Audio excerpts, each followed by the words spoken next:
VJ பார்வதிய பத்தி இந்த Aurora Sinclair மட்டமான, கேவலமான பிராண்டிங் ஒண்ண பண்ணி வச்சிருக்கு. கம்மு மாமாவும், ஆரோரா சின்க்ளேரும் கார்டன் ஏரியால உட்கார்ந்து பேசிட்டு இருக்காங்க.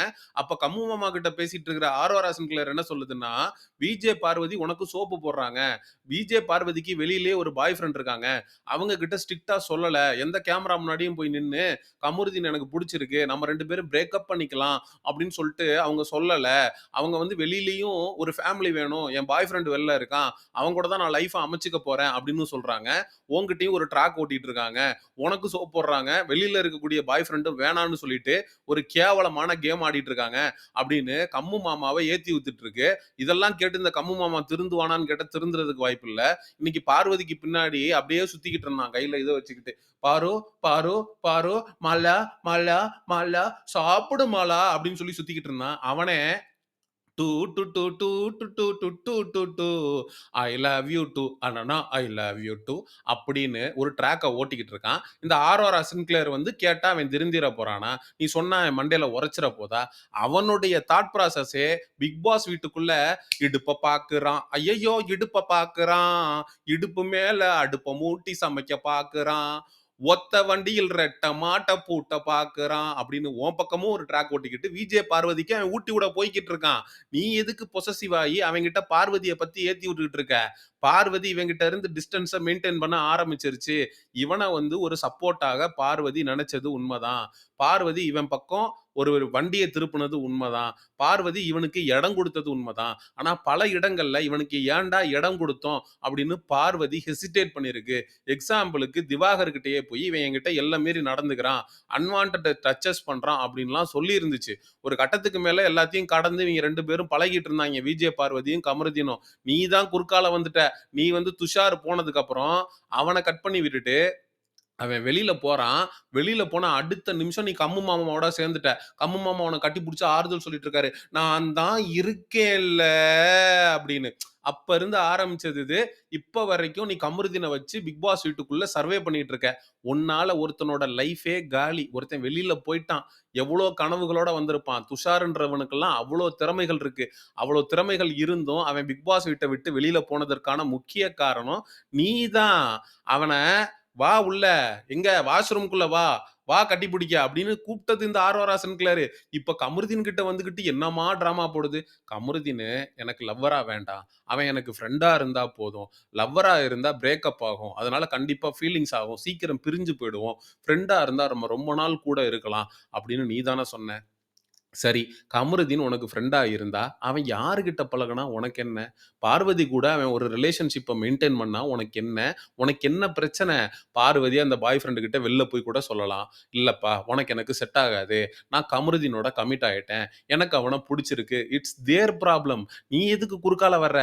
ஃப்ரெண்டுன்னா அவன் கூட சேர்ந்தோமா, கன்டென்ட் பண்ணோமா, ஒருத்தருக்கு ஒருத்தர் மாத்தி ஊத்தி விட்டுக்கிட்டோமா, ஊட்டி விட்டுக்கிட்டோமா, இதெல்லாம் பண்ணிட்டு நீ போலாம். பார்வதியோட அவன் பழகுறது உனக்கு ஏன் காண்டாகுதுன்னு கேட்கிறேன் நானு. உனக்கு டோபமைன் சுரக்கிறதுக்கு உனக்கு யாராவது ஒருத்தர் இன்ட்ரெஸ்ட் குடுத்துக்கிட்டே இருக்கணும். அதுக்கு விஜய் சேதுபதி அவர்களும் விதிவிலக்கு இல்ல. "சார், நான் வந்து சென்டர் ஆஃப் அட்ராக்ஷனா இருக்கணும்னு நெனைக்கிறேன் சார். நீங்க எனக்கு வந்து கவனம் குடுத்தீங்கன்னா தான் சார் எனக்கு வந்து டோபமைன் சுரக்கும்." இப்ப டோபமைன பத்தி அவன் அவன் பேச ஆரம்பிச்சுட்டாய்ங்க. நேத்து கூட நான் பேசும்போது ஒருத்தங்க எனக்கு விளக்கம் குடுத்தாங்க. "நல்ல புரோட்டீன் சாப்ட்டா, எக்கு, சிக்கனு, புரோட்டீன் ஐட்டம் சாப்ட்டா உடம்புல ஆட்டோமேட்டிக்கா டோபமைன் சுரக்கும்" அப்படின்னு. அது மாரி அது வந்து ஒரு சந்தோஷமான ஹார்மோன் போல இருக்கு. அது வந்து உனக்கு கமருதீன் கூட பேசும்போது, பழகும்போது உனக்கு அது அதிகமா சுரக்குது. நீ வந்து பெட்டரா ஃபீல் பண்ற. Not a problem. At the same time பார்வதியும் இவனும் இன்ட்ரஸ்டடா பழகுறாங்கன்றது இட்ஸ் தியர் சாய்ஸ். நீ வந்து பின்னாடி உட்கார்ந்து ஏத்தி விட்டுக்கிட்டு, பார்வதி கூட்டிட்டு போயி, இதே ஆரோரா சின்க்ளேர பத்தி கமருதீன் கிட்ட, "அவ எப்படிப்பட்டவ தெரியுமா? துஷார் அவ என்னென்னலாம் பண்ணிக்கிட்டு இருந்தா தெரியுமா?" அப்படியெல்லாம் போட்டு குடுத்திருந்தா, நம்மளே வந்து பார்வதிய கழுவி கழுவி ஊத்திருப்போம். ஆனா அப்படி ஒரு விஷயத்த பார்வதி ஆரோரா சின்க்ளேருக்கு பண்ண மாரி எனக்கு ஞாபகத்துல இல்ல. பின்னாடி ஆரோரா சின்க்ளேர பத்தி பார்வதியும் பேசியிருக்கு. யாருகிட்ட? திவாகர் கிட்ட. கமருதீன் கிட்ட கூப்ட்டு போயி, "டேய்! நீ அந்த பொண்ணோட நீ பழகுறது வேணாம்டா. அவ எப்படிப்பட்ட ஆள் தெரியுமா? ஒண்ணா நம்பர் விஷம். அவள நம்பி போகாத.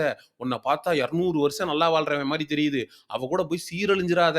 அப்படின்னு இந்த கிராமத்துல பேசிக்கிட்டு இருக்கும்ல கிழவியெல்லாம். அது மாரி கூப்ட்டு கமருதீன் கிட்ட பார்வதி சொல்லியிருந்துச்சுன்னா கேட்கலாம். ஆனா ஆரோரா சின்க்ளேர், நீ தான் கமருதீன கூப்ட்டு வச்சு மைண்ட் வாய்ஸ் பண்ணிக்கிட்டு இருக்க.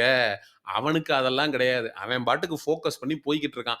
2 ட்ராக் ஓடுனாலும் சரி, 1 ட்ராக் ஓடுனாலும் சரி, ஆக மொத்தத்துல எனக்கு ட்ராக் ஓடுனா போதும் அப்படின்னு நெனச்சுக்கிட்டு இருக்கான் நம்ம கம்மு மாமா.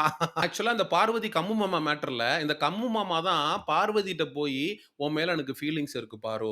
நான் வந்து என்னுடைய ஃபீலிங்ஸ உன் பக்கமா திருப்பியிருக்கேன். இதுக்கப்புறம் நீ தான்" அப்படின்னு சொல்லி பார்வதி கிட்ட பேச ஆரம்பிக்கிறான். பார்வதி கேள்விய கேட்குது. "நீ இவ்வளோ நாளா ஆர்.ஆர். கிளார் பின்னாடி சுத்திட்டு, ஆதிர வந்து இவன் ஷூட்டிங் ஸ்பாட்ல எப்படிப்பட்டவன் தெரியுமா? கேவலமானவன். இதுக்கு முன்னாடி இவன லவ் பண்ண பொண்ணு ஏன் விட்டுட்டு போச்சு தெரியுமா?" அப்படின்னு ஆதிரையும், ஆரோராவும் ஒரு கான்வர்சேஷன் பண்ணியிருப்பாங்க. அதுக்கப்புறம் ஆரோரா, "நீ எல்லாம் எனக்கு வேண்டாம். நீ உனக்கு எனக்கு செட் ஆகாது." அப்படின்னு சொல்லி இவன ஒதுக்கிருச்சு. அப்பதான் இவன் பார்வதிட்ட போய் தஞ்சம் புகுடுறான். அப்ப பார்வதி சொல்லுது, "உன்ன உடனே ஏத்துக்க முடியாது. உன்ன முதல்ல ஸ்கேன் பண்ணணும். நீ ஒரு வண்டியில போவ. அந்த வண்டி ஆக்சிடென்ட் ஆனதும், நீ வந்து பாதியில என் வண்டியில ஏறுவ. உனக்கு நாங்க ரிவர்ஸ் கியர போட்டு வண்டிக்குள்ள வான்னு நாங்க ஏத்திட்டு போணுமா? முதல்ல உன்ன ஸ்டடி பண்ணிட்டு, அதுக்கப்புறம் தான் ஓகேவா, இல்லையான்னு நான் சொல்லுவேன்." அப்படின்னு பார்வதி அப்பவே தெளிவா சொல்லுச்சு. ஆக மொத்தத்துல கமருதீன இந்த ஆரோரா சின்க்ளர் ரிஜெக்ட் பண்ணப்ப, சரி அப்படின்னு வெயிட்டிங் லிஸ்ட்ல வச்சது பார்வதி. அந்த நன்றி உணர்வுங்கிறது கொஞ்சம் கூட இல்லாம, இப்ப துஷார் போனதுக்கப்புறம் இந்த ஆரோரா சின்க்ளேர் இவன் பக்கம் வந்ததும், அத பழசெல்லாம் மறந்துட்டான். சரி நமக்காக இவ வந்து டைம் ஸ்பெண்ட் பண்ணாளே, நம்ம கூட உட்காந்து கன்டென்ட் பண்ணாளே, இன்னும் சொல்லப்போனா கவர் போட்டு சாப்பிடணும், கவர் போடாமலும் சாப்பிடலான்னு சொல்லி, இவிங்க டைனிங் டேபிள்ல பேசின கன்டென்ட் சமூக ஊடகங்கள்லாம் காட்டுத்தீயா பரவி, பார்வதிக்கு இந்த கமருதீனால மிகப்பெரிய டேமேஜ். குறிப்பாக ஜெயில்ல இவன் எல்லை மீறி நடந்துக்கிட்டான் அப்படின்னு பார்வதி போய் சொல்லி, கமருதீனோட பேர் மட்டும் கெட்டு போல. பார்வதியோட பேரும் டோட்டல் டேமேஜ். ஆக மொத்தத்துல இவன் கூட சேர்ந்ததுக்கு, கம்மு மாமா கூட சேர்ந்ததுக்கு அதிகமா அனுபவிச்சது பார்வதி தான். என்னமோ இப்ப கம்மு மாமா ரொம்ப நல்லவர்ன்ற மாரியும், "அதனால நீ பார்வதி கிட்ட பழகாத கம்மு" அப்படின்னு இவங்க சொல்றாங்களாம். நீங்க எல்லாம் ஒரே குட்டையில ஊறிய மட்டைகள் தான். நியாயமா பார்த்தோம்னா, இந்த கம்மு மாமாவையோ, ஆரோரா சின்க்ளேரையோ கம்பேர் பண்ணும்போது, விஜே பார்வதி எவ்வளவோ மேல். நம்ம அக்கா ஆரோரா சின்க்ளேர் சொன்னது, ஒரு பொண்ணு ஒரு பையன லவ் பண்ணா, முதல்ல அந்த பையன பிரேக்கப் பண்ணிட்டு தான் இன்னொரு பையன் கூட பழகணும் அப்படின்னு. அக்கா அத நீ சொல்லலாமா? துஷார் இருக்கும்போது துஷார் கூட பழகிட்டு இருந்த. கமருதீன் கூட ஃப்ரெண்டுன்னு ஒரு ட்ராக்க மெயின்டெயின் பண்ணிட்டு இருந்த. அவன் போனதுக்கு அப்புறம் இப்ப கமருதீனோட ஒரு ட்ராக்க ஓட்டிக்கிட்டு இருக்க. இன்னொரு பக்கம் பார்த்தா கானா வினோத்த வினோ குட்டி அப்படின்னு சொல்லிக்கிட்டு இருக்க. அடுத்து கமருதீன் எவிக்ட் ஆயி வெளில போயிட்டான் அப்படின்னா, அடுத்து கானா வினோத்தோட ஒரு ட்ராக்க ஓட்டுவ போல இருக்கு. எக்கா நீ துஷாரோட அதுக்கப்புறம் இந்த கமருதீனோட ட்ராக் ஓட்டுறது பிரச்சனை இல்ல. ஏன்னா, அவிங்க 2 பேரும் அன்மேரிடு. அவிங்களால எந்த பிரச்சனையும் வரப்போறதில்ல. ஆனா, மாறி கூட கானா வினோத் பக்கம் வந்துராத. அவனுக்கு ஒரு ஃபேமிலி இருக்கு. 2 குழந்தைங்களும் இருக்கு. ஏற்கனவே அவன் பேரு மிகப்பெரிய அளவில டேமேஜும் ஆயிருக்கு. அவன் ரம்யா ஜோட்ட பண்ணது, உன்கிட்ட பண்ணது அப்படின்னு. அதனால வண்டிய அடுத்து இன்னொரு பக்கம் திருப்பிறாத.